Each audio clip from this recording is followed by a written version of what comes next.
El siguiente programa es presentado y producido por Senda.fm para CTN Internacional.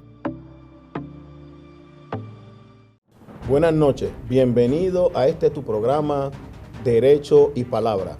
Tenemos de invitado al licenciado Héctor Albertorio Blondet, pasado director de la Oficina de Bases de Fe durante el cuatrenio pasado. Estaremos compartiendo con él sus experiencias en esa oficina y su quehacer en varios proyectos legislativos que fueron de suma importancia para la iglesia. No te vayas, continúa con nosotros.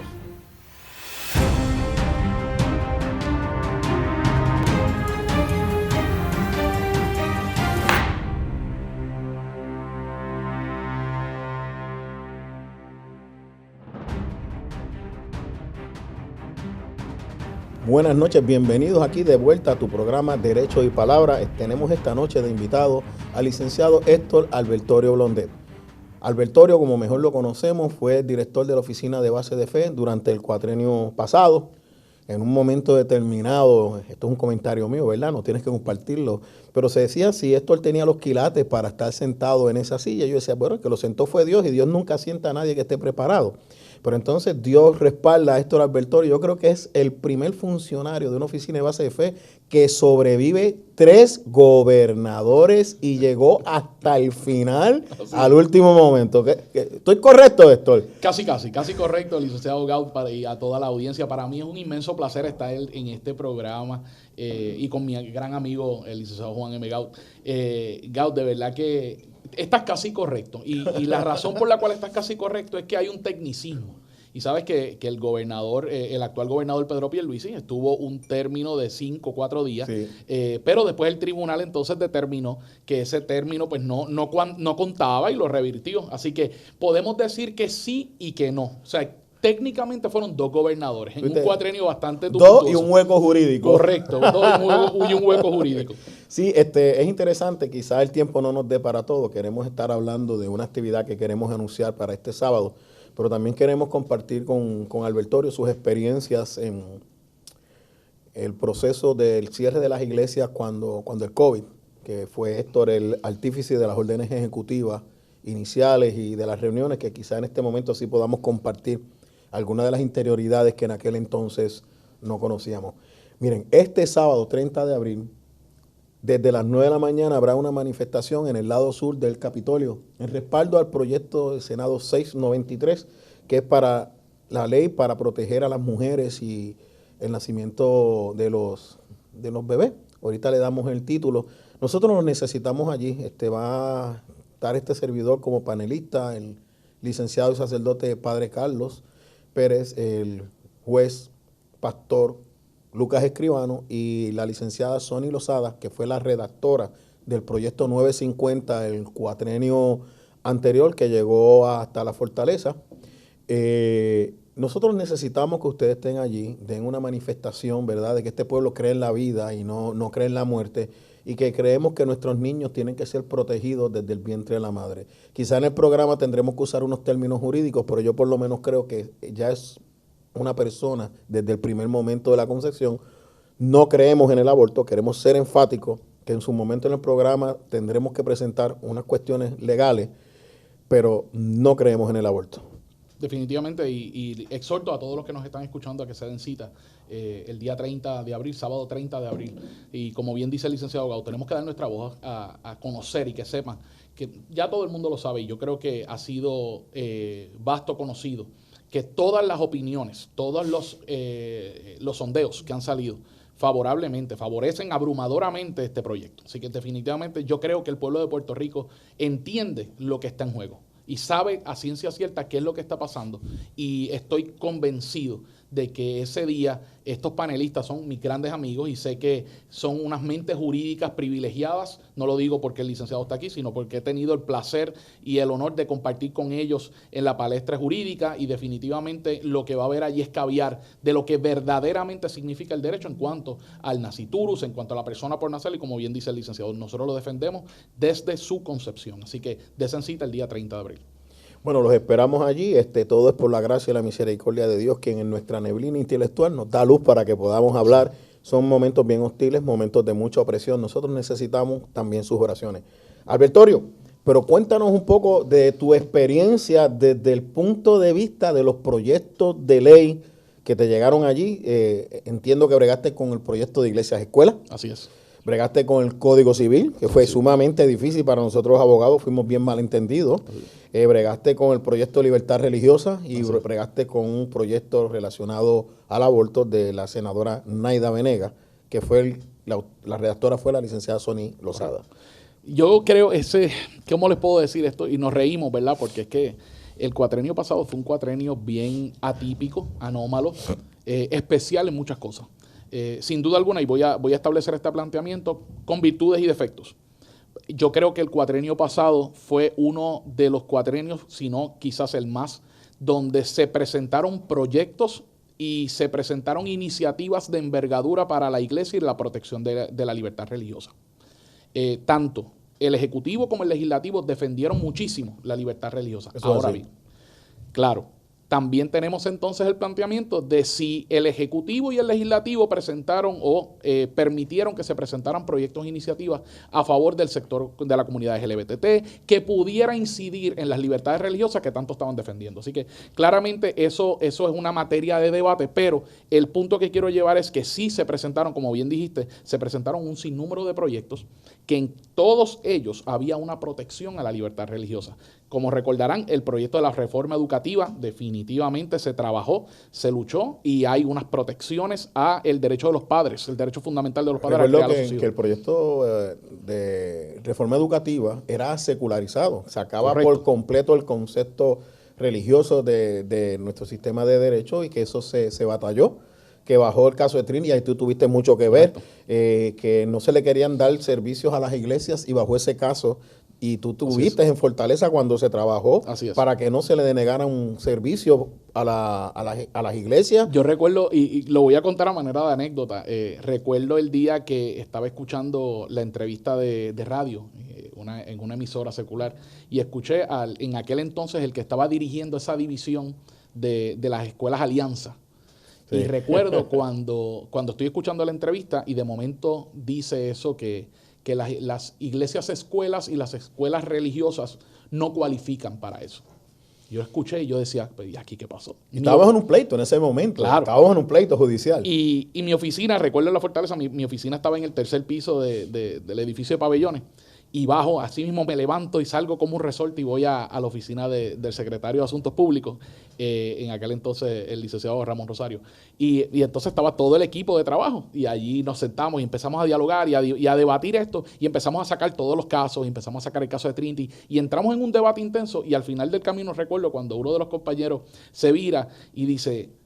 dame un segundo, y saca el teléfono y llaman a la secretaria en aquel entonces, a la secretaria Keller, y le dicen, tenemos que echar esto para atrás porque es verdad lo que están diciendo aquí, y se debatió. Sí. Y de ahí entonces surge la reglamentación donde sí. Las iglesias escuelas sí pueden participar. Y quiero que sepan que en ese momento habíamos unos abogados en el Senado debatiendo lo mismo y estábamos en comunicaciones. Eso yo no lo había vivido en ningún momento, ni lo he podido vivir después. Cuando Albertorio estaba allí, nosotros teníamos una línea directa para defender los puntos de vista de la libertad religiosa, no solo de la iglesia, Albertorio, sino de la libertad religiosa, y ese proyecto se transforma, no solo eso, que se elimina la licencia a las educaciones privadas, que eso le quitó la fuerza a esta agenda para imponer un currículo en las escuelas privadas.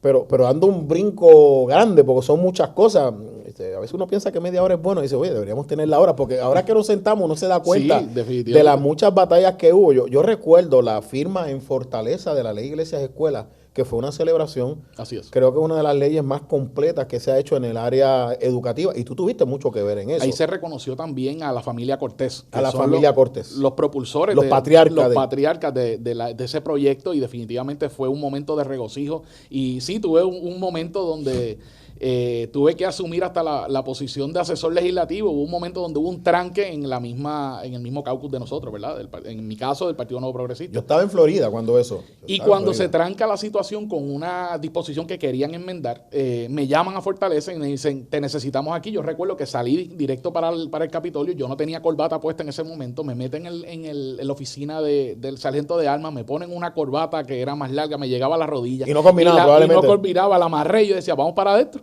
Entonces vamos allá adentro y empezamos a batallar hasta que logramos entonces unas cositas que querían poner y gracias a Dios no se pusieron y salió entonces el proyecto. Y salió retratado, déjenme decirle, él no tenía ninguna autoridad para entrar a ese hemiciclo porque no era asesor legislativo, pero los presidentes del cuerpo, en deferencia a la función que él representaba, él entró. Yo recuerdo, yo estaba en Estados Unidos, yo no podía intervenir, y Albertorio, ¿verdad? Como una visión futurística, porque ahora litigamos juntos muchos casos. él me sustituyó, entonces salió el marrón Albertorio allí a debatir, y en esa vista también recuerdo que acusaron al padre Carlos de pedofilia. Correcto. O sea, fue una vista bien difícil. Le contamos esto, porque ustedes piensan que a veces los procesos legislativos es simplemente lo que está escrito. Yo recuerdo que un legislador a último momento quería poner unas cosas que nadie había discutido, que si las ponía trancaban totalmente el proyecto.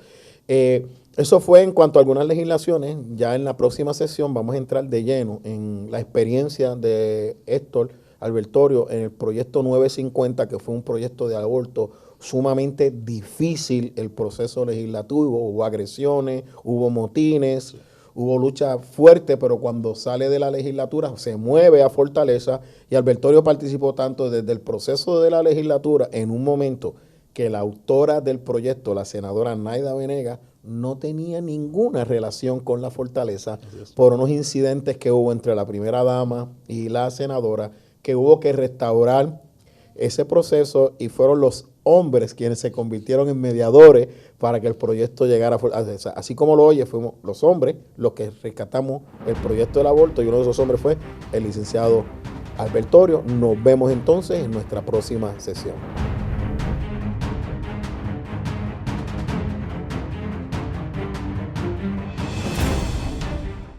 Busca CTNI en YouTube y sé uno de los miles que se han suscrito para disfrutar on demand de la gran variedad de programas diseñados para ti. Suscríbete al canal de YouTube de CTN Internacional.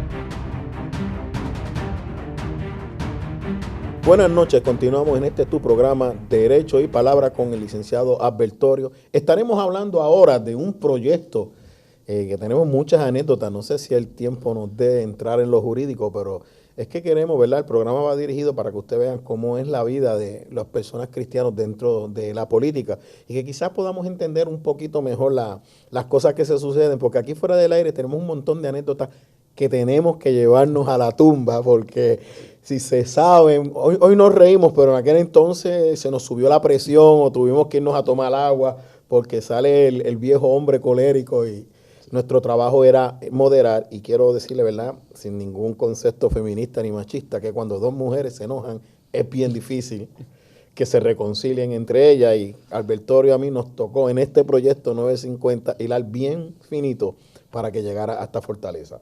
Este proyecto, el 950, fue presentado por la senadora Naida Venegas el 7 de mayo del 2018, lo estamos viendo en la pantalla. Se conocía Ley para la Protección de la Mujer y la Preservación de la Vida. Una de las cosas que se le señalaron al proyecto en su comienzo era que había sido quizás ambicioso, en el sentido de que cogió todos los desarrollos constitucionales desde Roe vs. Wade y los integró en un proyecto de ley. Que tú no tienes que comentar de eso desde la perspectiva de tu participación desde Fortaleza y como enlace en este proyecto, porque realmente en los asuntos religiosos el verdadero enlace con Fortaleza era el licenciado Albertorio, no era el asesor legislativo. Así es.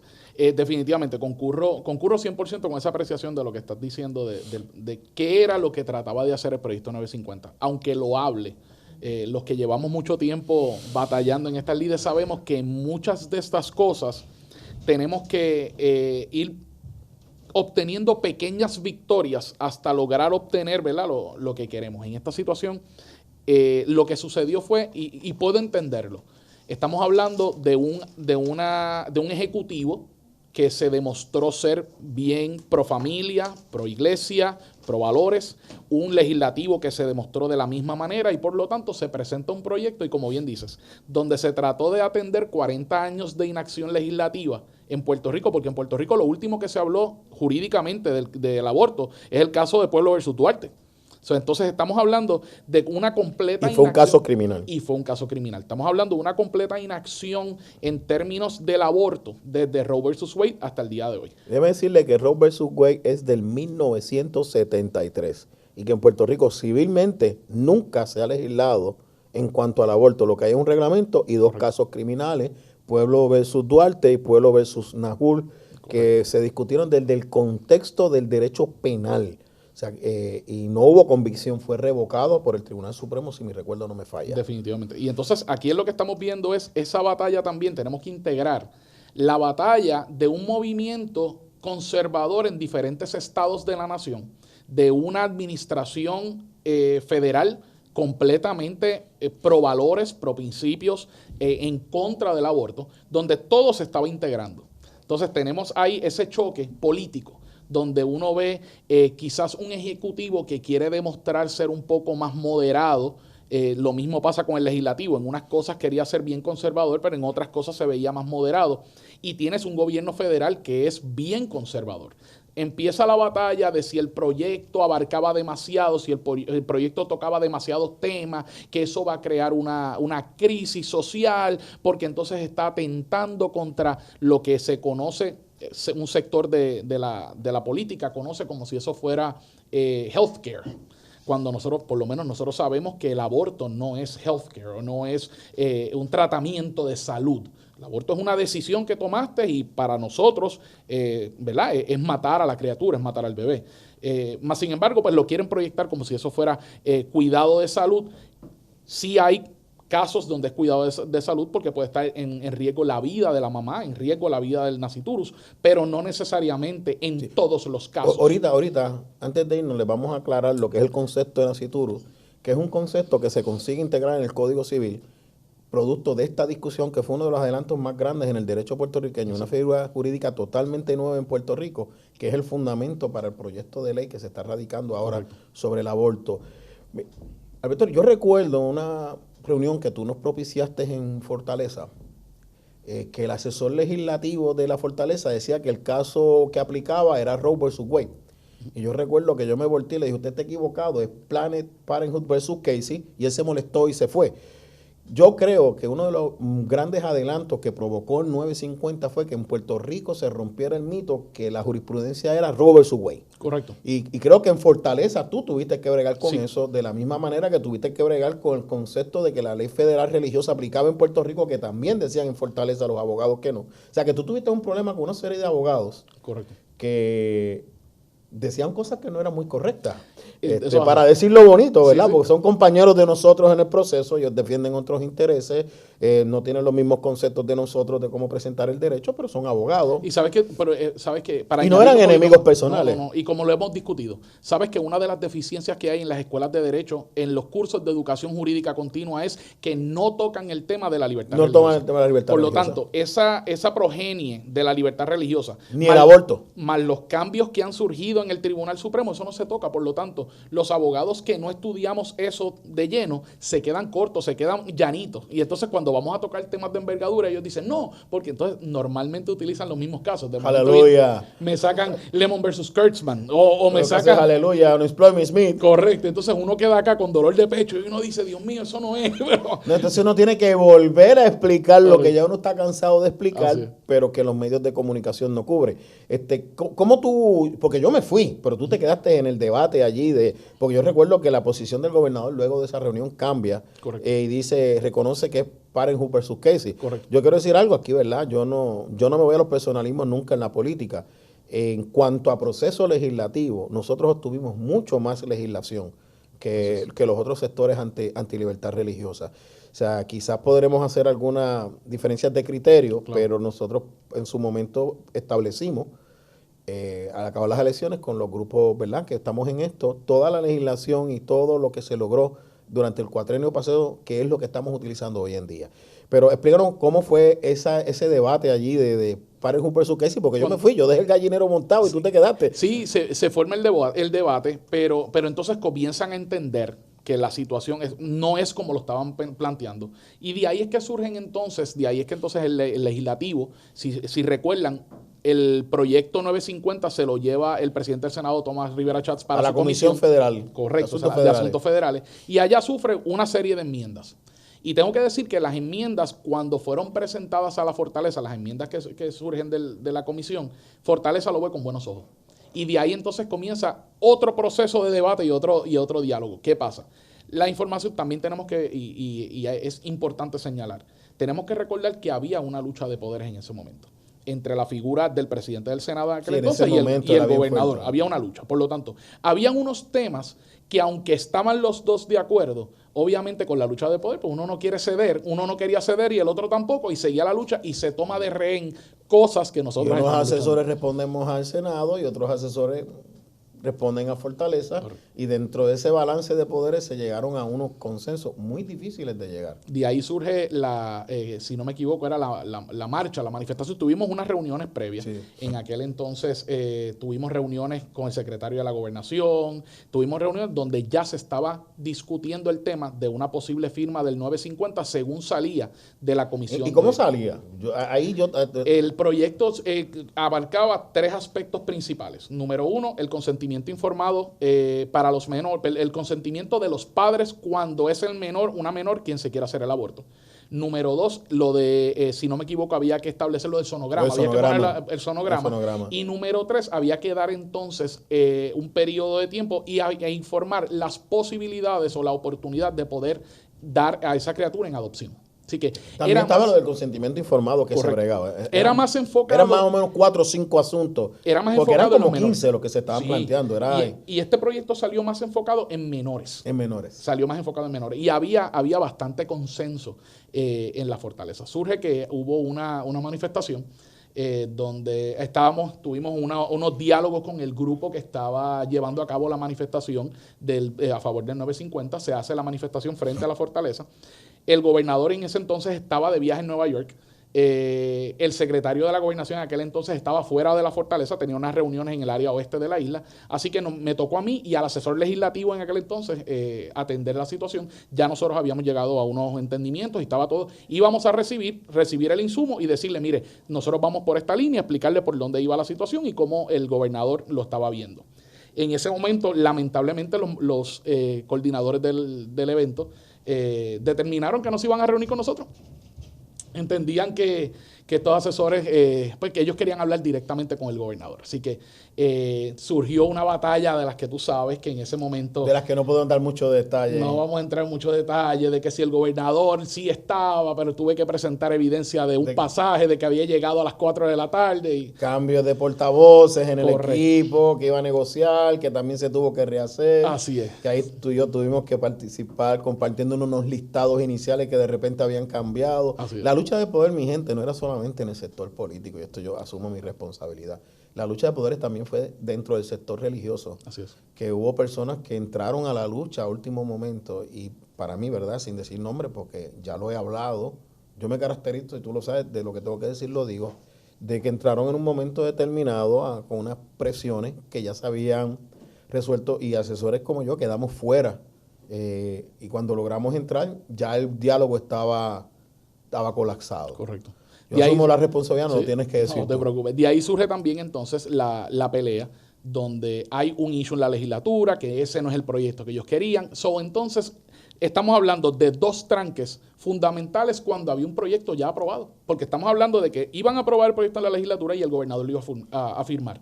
Surge ese tranque y es lo que conocemos hasta ahora, que el proyecto eventualmente se aprobó y después fue vetado. Fue vetado, sí, porque sabiendo que había este tranque, con todo eso el proyecto se aprobó y se envió a Fortaleza para que Fortaleza asumiera el costo político. No escucharon a los zorros viejos que le dijeron no hagan eso, esperen que las aguas vuelvan a su nivel. Después de eso, las aguas nunca volvieron a su nivel en el aspecto político en Puerto Rico. Y llegamos entonces a nuestra última sección de este programa sobre el 950.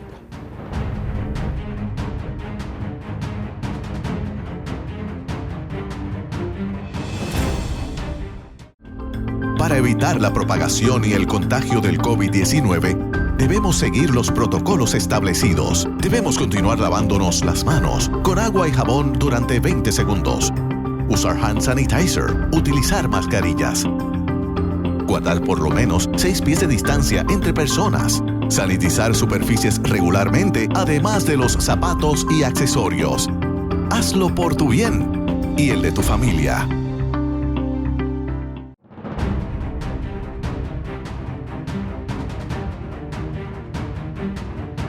Nos quedamos en el proyecto 950 y el trámite que había seguido. Posteriormente, luego de ese tranque, aún así, el Senado aprueba el proyecto, Cámara lo aprueba, llega a Fortaleza, pero a la misma vez hay 2 proyectos de gran interés para ambos sectores que estaban en pugna, que era un proyecto de libertad religiosa y un proyecto de terapia de conversión, que ya yo estaba fuera allí por motivo de mi enfermedad, pero interviene el Padre Carlos, interviene una serie de líderes religiosos y llegan a un consenso con el gobernador sobre el contenido de los proyectos. Yo lo leí, lo consideraba que era razonable, tuve la oportunidad, tuvieron la deferencia de que yo lo leyera, y dentro del prospecto político, porque esto no es una iglesia, es el ámbito político, nuestros derechos quedaban protegidos, hubieran quedado protegidos los psicólogos, los psiquiatras, los trabajadores sociales, de lo que ahora lo están obligando a coger unas clases de educación continua, que si esto sigue así, parece que terminará en los tribunales o nuevamente en el foro político de manera protagónica. Cuéntanos un poquito de eso, Héctor Albertorio, en el tiempo que nos queda. Casualmente le estaba diciendo que hace 2 días atrás se cumplieron, me acuerdo, veo el recuerdo en el Facebook, se cumplieron los 3 años de que se presentó esos 2 proyectos que causaron gran controversia, que es el proyecto de libertad religiosa y el proyecto de las terapias de conversión. En ese momento esos 2 proyectos se presentan, estaba el 950 pululando todavía en la legislatura. De ahí surge entonces una situación, ¿verdad? Una batalla política, donde se logran unos consensos entre sectores liberales y conservadores. Se presenta el proyecto de libertad religiosa, que tengo que decir, no lo pudimos aprobar como legislación, pero al día de hoy son las guías de libertad religiosa que aplican el gobierno de Puerto Rico. Que las aprobó el Departamento de Justicia. Correcto. Antes de que saliera la ex gobernadora Wanda Vázquez, que nos cumplió su palabra de dejarlas aprobadas. Correcto. Pero también tengo que reconocer que quien da la orden para que se creen esas guías fue el gobernador Rosselló. Así que comienza con el gobernador Rosselló y le dimos finalidad con la gobernadora Wanda Vázquez en eso. Sí, parte de la estadía de 4 años. Y un comentario, para que esas guías salieran, eso se tuvo que trabajar en las más profundas underground de los procesos legislativo y sacarlo en los últimos momentos para que no lo pudieran detener. Eso fue una lucha de astucia y de sagacidad y de mucha espera y aprehensión. Así es. Ahí es que entonces surgen los 2 proyectos que le estábamos hablando, de libertad religiosa y el de las terapias de conversión, y había ciertas protecciones para todos los sectores. ¿Qué sucede? Ahí es donde entra la guerra política. Tras la guerra política, obviamente había un sector que no quería. Número 1, había el sector cristiano, mucha gente empezó a tirar a los que hubo una división en el sector conservador de un sector que no participó en el proceso. Correcto. Y nos empezaron a tirar de que nos habíamos vendido y todo ese tipo de cosas. Yo sé que lo mismo sucedió en el sector liberal, que también le decían a aquellos que se habían vendido y todo ese tipo de cosas, porque cuando se quiere llegar a unos consensos y unos siempre acuerdos, hay unos sectores más radicales que otros. ¿Qué sucedió? Cae en una batalla política donde entonces un proyecto el proyecto de libertad religiosa pasa a la comisión de la senadora Zoe Lavoy, que no quería el proyecto. Por tanto, murió. Y el proyecto de la terapia de conversión pasa a la comisión de la senadora Naida Venegas, que tampoco quería el proyecto, y murieron los 2 proyectos. Mueren los 2 proyectos, retiran los proyectos, y ahí entonces también muere el proyecto 950 cuando llega a la oficina del gobernador, porque lo vetó, obviamente, por esta batalla política. Dice, si me cuelgan los míos, yo te cuelgo los tuyos, y no tenemos el proyecto 950 de proteger al niño no nacido por problemas de guerra político-partidista y guerra dentro de los sectores liberales y conservadores religiosos. Esa es la verdad. Nuestro sector también se dividió. Como resultado, los políticos que huelen sangre dijeron, pues lo cuelgo y me traigo parte de esos votos para acá. Así es. Y eso fue lo que pasó con el 950. Es una pena, pero esto es la política. Dios los bendiga. El pasado programa fue presentado y producido por Senda.fm para CTN Internacional.